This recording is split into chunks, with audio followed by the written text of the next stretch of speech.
നമസ്കാരം, Tirurangadi today news അപ്ഡേറ്റിലേക്ക് സ്വാഗതം. ഇത്തവണ ആമിയ ഗോൾഡ് ആൻഡ് ഡയമണ്ട്സിൽ തകർപ്പൻ ഓഫർ ഓണം സ്വർണ്ണോത്സവം 2024. ആമിയ ഗോൾഡിൽ തുടക്കമായി ഓഗസ്റ്റ് 1 മുതൽ ഒക്ടോബർ 31 വരെ ബമ്പർ സമ്മാനം 100 പവൻ സ്വർണം, ഒന്നാം സമ്മാനം 25 പവൻ, രണ്ടാം സമ്മാനം 10 പവൻ, മൂന്നാം സമ്മാനം 5 പവൻ. കൂടാതെ 1 ഗ്രാം സ്വർണം വീതം 1100 പേർക്ക്, 100 ഗ്രാം വെള്ളി വീതം 100 പേർക്ക്. ഓരോ പർച്ചേസിലും കൂപ്പൺ ചോദിച്ചു വാങ്ങാൻ മറക്കരുതേ. ആമിയ ഗോൾഡ് ആൻഡ് ഡയമണ്ട്സിൽ നിന്നും ഓരോ പർച്ചേസിനൊപ്പവും ഉറപ്പായ സമ്മാനങ്ങൾ. വാർത്തകൾ വിശദമായി. മുഖ്യമന്ത്രി പിണറായി വിജയനെതിരെ വിമർശനവുമായി LDF മുൻ സ്ഥാനാർത്ഥി.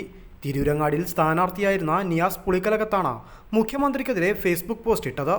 രാജാവ് നഗ്നനാണ് എന്ന തലക്കെട്ടോടെ ആരംഭിക്കുന്ന കുറിപ്പിൽ മുഖ്യമന്ത്രിക്കെതിരെ രൂക്ഷ വിമർശനമാണ് നിയാസ് നടത്തിയിരിക്കുന്നത്. കുടുംബത്തെ സംരക്ഷിക്കാൻ പ്രസ്ഥാനത്തെ ഒറ്റിക്കൊടുക്കുന്നവരോട് കടക്കപ്പുറത്ത് എന്ന് പറയുവാൻ ആർജവമുള്ള നേതാക്കൾ വേണമെന്നും അതില്ലെങ്കിൽ തീർച്ചയായും അണികൾക്കിടയിൽ നിന്ന് രാജാവ് നഗ്നനാണെന്ന് വിളിച്ചു പറയാൻ തൻ്റെ ഇടമുള്ള ഒരു തലമുറ ഉയർത്തെഴുന്നേൽക്കുമെന്ന് ഉറപ്പാണെന്നും നിയാസ് ഫേസ്ബുക്ക് പോസ്റ്റിൽ പറയുന്നു.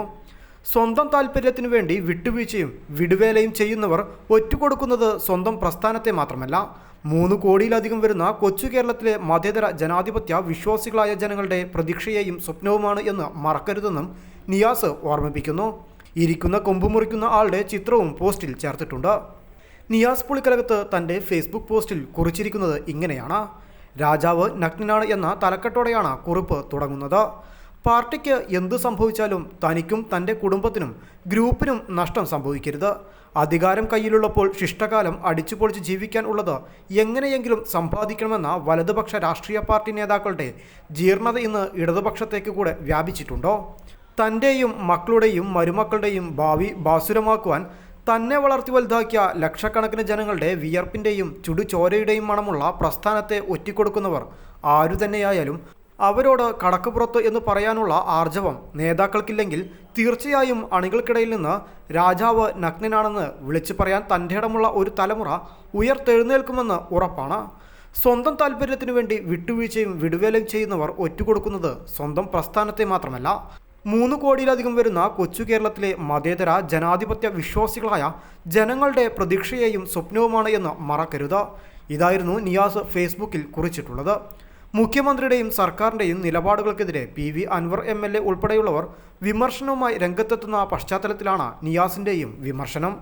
2 തവണ തിരൂരങ്ങാടിയിൽ LDFൻ്റെ സ്ഥാനാർത്ഥിയായിരുന്നു നിയാസ്. ഒരു തവണ PK അബ്ദുറബിനെ തോൽവിയിലേക്ക് സമാനമായ രീതിയിൽ ഭൂരിപക്ഷം കുത്തനെ കുറയ്ക്കുവാൻ കാരണമായിരുന്നു. ഇതിൻ്റെ അടിസ്ഥാനത്തിലാണ് KP മജീദിനെതിരെ തിരൂരങ്ങാടിയിൽ വീണ്ടും LDF സ്ഥാനാർത്ഥിയായി പരീക്ഷിച്ചത്. അന്ന് CPMനൊപ്പമായിരുന്നു. CPIയുടെ സീറ്റായിരുന്നു തിരൂരങ്ങാടിയിലേത്. എന്നാൽ LDF സ്വതന്ത്ര സ്ഥാനാർത്ഥിയായി CPMനോട് ആഭിമുഖ്യം പുലർത്തിയായിരുന്നു നിയാസ് മത്സരിച്ചത്.